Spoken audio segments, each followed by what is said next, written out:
As I drive through life, is it the destination or the journey? Which junction will I take and will I have to turn off early? Take the wrong road and end up on the route to ruin. Avoid the white lines. Mcfarrell, aka Mr.vocab, how are you today, Bo? Buongiorno. Thanks for being there. And yeah, like, we've interviewed a couple of people already for the thing. Have you caught any of the other smoking sections so far? See. What do you think, mi amigo? That's all I know. Yeah, all good, man, all good. Big up yourself for the whole smoking section. I'm smoking section down now. Yeah, we've been getting ahead of the schedule today. It's been good.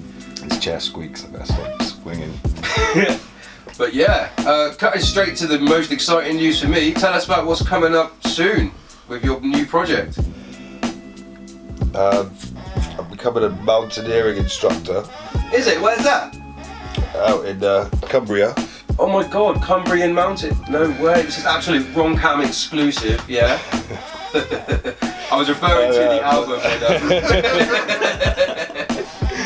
I've been recording the second LP, which is called Squeegee Blades and Cheesy Grade. Excellent. Production from Micall, Parknsun, yeah. Tricholome, Ninth Letter, myself, can't forget anybody, Mr. Versatile Mind, and James 90 on a remix. Yeah, it's, who else?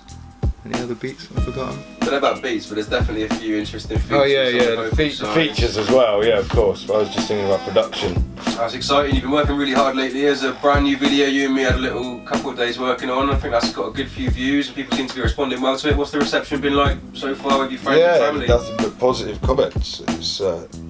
It's nice to make the transition between the last video, which was it's a popular song, but at the same time it didn't represent me as an artist necessarily. Yeah. You know, so yeah, it's cool to do. You were saying that Juggling Sand, the video we're talking about, the video, really sick video.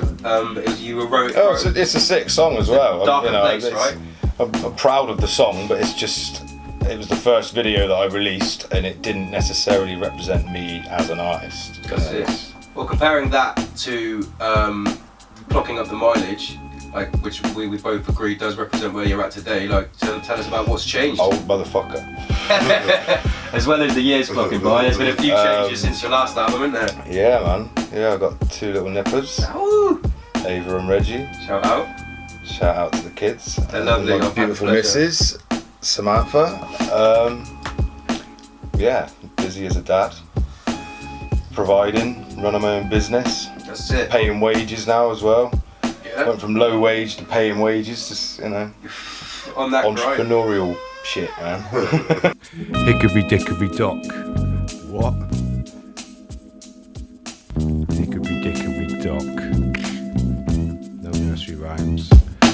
Hickory dickory dock, pickled from puffing the pot. Sick and I'm stuck in the spot, stressing and cussing a lot. Feel like I'm stuck in the rut, escape when I hop on the cut. Sit in the breeze, hitting the trees, written the yo.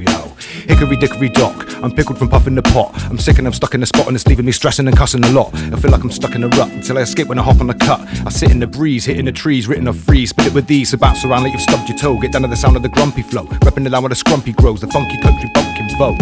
As I get older I can see these greys are creeping through, but fuck the just for men, I crush the blend and keep it true. I riggedy rock the miggity microphone like that's effects. Diggity dirty foe, your mum and me, we had some smashing sex. Take a power nap, wake up and devour that. Call me motherfucker, I'm bizarre without the shower cap.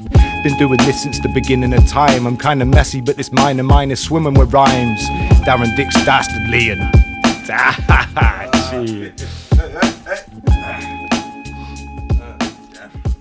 Excited about the future. Looking back on, like, if anyone who listens to your lyrics properly will know how far your roots in hip hop go back. But maybe tell us about some of your, like, early listening experiences in hip hop, please. Gotta go back, Way back. Started listening to Ice-T, Iceberg, Iceberg. Can't you tell? Ice baby, can't you read? Yeah, man, that was the first cassette that I had. And then it was Public Enemy, De La Soul, Tribe Called Quest, Jungle Brothers, Beastie Boys. And like, but I wasn't really. I got into hip hop properly, I would say, early '90s. I missed the late '80s thing. I'm just a little bit too young for that. But I mean, yeah, like, the first album that really hit me was when Enter the 36 Chambers came out. Yeah.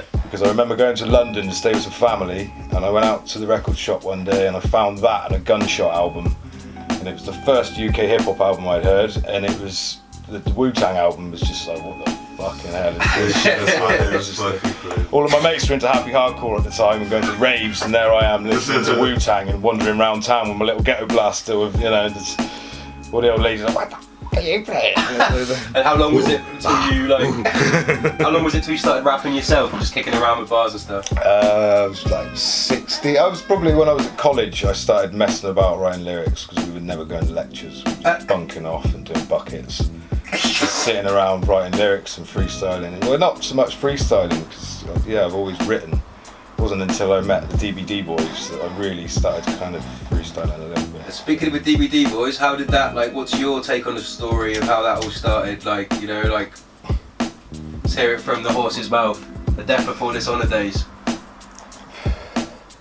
I was in a band called Six Shooter, and that's the reason I ended up in Glastonbury and why I'm probably living there today, because we went to record at Glastonbury Studios when Roger Hill was running it back in 1999, and yeah, I think we were the last band that he recorded before he passed away.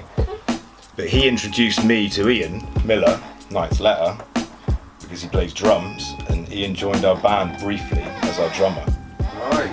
Then Ian introduced me to Danny and Leon. Josh was living in Spain at the time. Your story's man. Prime Minister. And yeah, that's where it kind of started, really. Because I was already in a band and they'd been freestyling together and doing their thing as DBD. So I joined forces with them, and then it went from there, really. Nice. And I've been speaking about your project to a couple of my local friends. And yeah, lads who I've been rapping with for ages, as soon as I mentioned that Vocab was doing something again, they were quoting bars off one of your mixtapes, one of the DVD mixtapes, like Tales from the Script and stuff, and like... Tales from the Script. That's 10 years ago. 10 years ago. 2006 I put that out. That's what...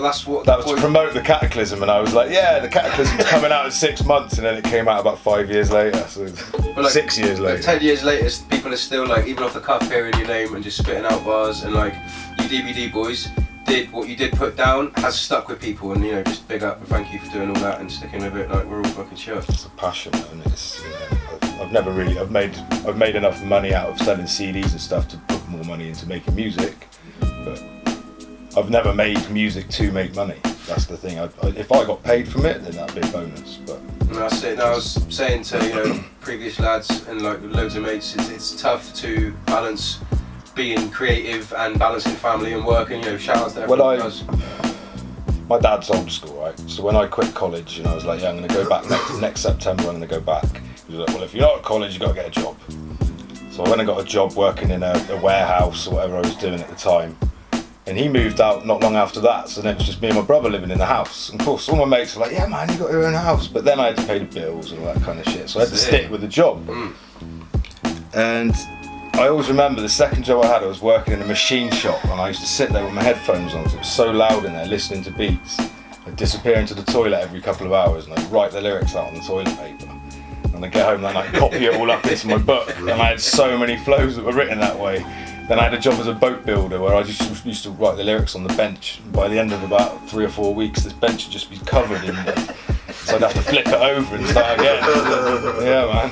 That was when I first started with DBD as well. I was building boats. Yeah. Love it. So, what's next? You've got this album coming out. What, any plans for the future after that? I mean, neither, man. I'm just trying to take it day by day. Well, before we wrap it up, anyone you want to give a shout out to in the local town? Don't put me on the spot like that. Oh yeah, we can shout out to everybody that knows me. I love you all. That's the easiest way to do it. Fair shout. Well, thank you very much for popping through, showing love. Fucking yeah, we'll get some raps popping. And keep an eye out for squeegee blades and cheesy grades coming soon. And squeaky chairs. Squeaky Joe. Cheers.